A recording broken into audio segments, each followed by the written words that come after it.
Today we're going to do something entirely different. We're going to cast pewter spoons that will be replicas of 18th century originals. Pewter is a food-safe metal. I'm going to put the chemical formula up here someplace. It does not have any lead in it, so it is safe to use for serving, for children, for adults. The shape of this spoon was used in the 18th century. It was very common. It's cast in a bronze mold. This mold was made at the Getty Foundry in Colonial Williamsburg. I had this made some years ago. It's a two-piece mold. You fit the two pieces together, and I usually hold it with a pair of channel locks like that. And then once the pewter is hot, you pour it in the top. In the 18th century, the pewter would have been melted in a forge in a crucible and poured with a ladle. And then the finished product would be filed to remove all the flash and the top sprue. And then it would be burnished with a hand burnishing tool. I'm not doing that. This is the 21st century. I'll be using a Dremel and a grinder to remove all the flash, and I'll be using an electric buffing wheel to polish them and get the insides of the bowls clean. This one, this spoon actually isn't very good. I'm probably going to reject it. But that's the process that we're going to do. I have the pewter in the pot melting, letting it heat up. It takes some time. I bought the pewter in 3-pound ingots, and then I just cut each chunk and melt it down in the pot. So we're going to let this heat up, and then we're going to cast a few spoons and see how it comes out. Okay, as you can see, the pewter in the pot has changed colors, and the impurities are floated to the top. So I have just a regular old stainless steel spoon, and I'm trying to gather up the impurities so I can lift them off. The stainless steel spoon doesn't melt because it melts at a higher temperature than the pewter does.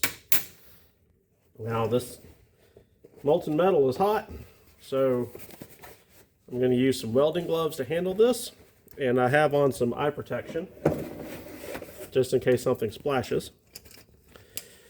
So I will take my mold and grab it in my channel locks as best I can here.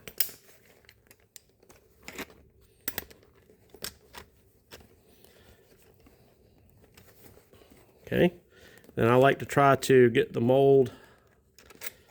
Let me readjust my channel locks. There we go. That's better. Grab it in the channel locks.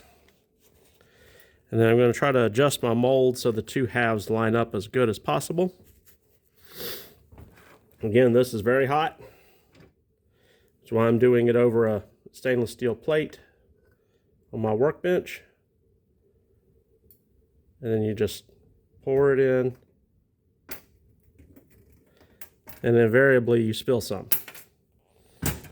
which is okay, because as we'll see in a second, this melts really fast. I can remelt that back into the pot. So I'm giving this just a few minutes to cool off, and we'll see how this one does. And if it's no good, we can melt it back down and throw it away. The beauty of working with pewter, as you can see how quick that's already hardened. I can pick that I spilled up and drop it back in, and it melts as fast as it can fall into the pot. Got our mold all lined up. See if we can have a successful pour.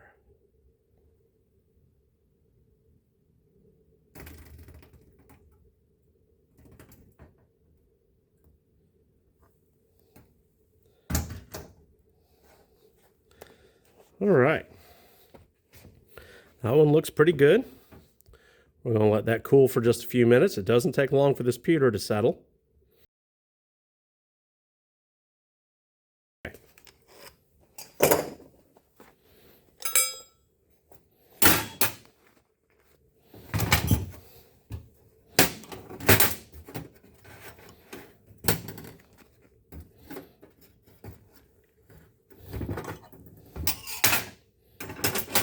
That one, if I don't drop it, that one was a successful pour. That is a spoon that we can use and finish. We have the spoons cast now. First thing we have to do is we have to cut off this sprue. Sure. We have to cut off where we poured the pewter into the mold at the top. I'm going to use a grinding wheel to take that off. Then I'm going to use a Dremel to clean it up smoother and clean up all the little bits of pewter that made its way out of the mold to clean that up. So this starts off just with grinding this back.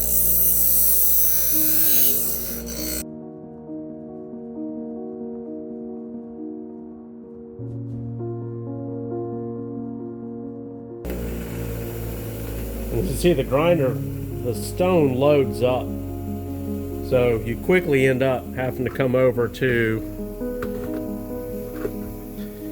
the Dremel to grind that back the rest of the way.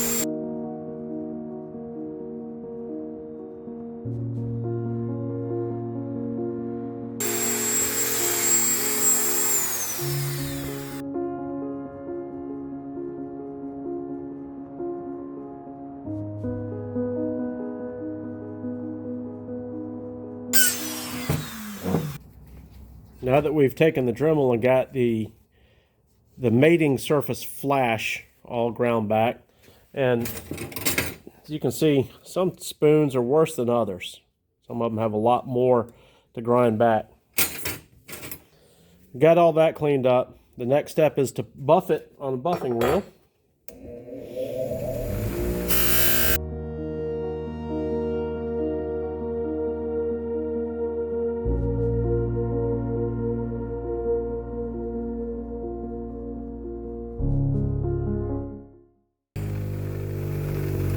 This is the buffing compound on the buff that you use in it.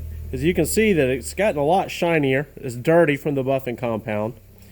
And it's starting to look like something now. Starting to really look like a spoon. As opposed to these rough castings. You can see the difference. Now we've done the outside. We have to do the inside of the bowl. And you can't do that on the buffing wheel because it just won't get in there. So we have to move to a different tool to do the inside of the bowl. To do inside the bowl, we have a different kind of buffing wheel on a drill press. And it's essentially the same process. Get the compound on the buff.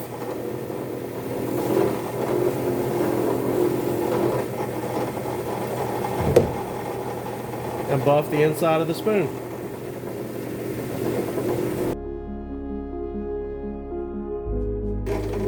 And that's the inside of the spoon polished.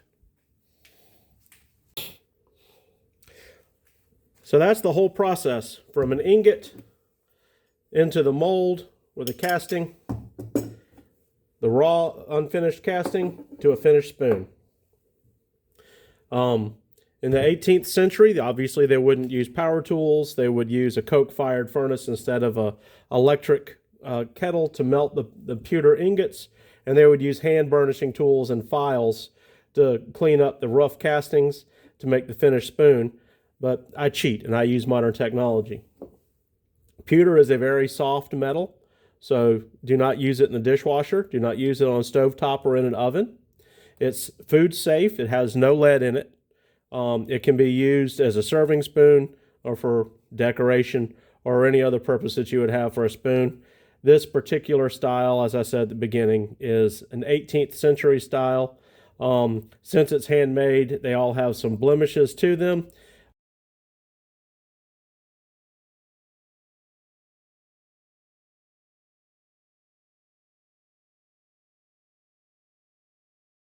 That's the process for making a pewter spoon.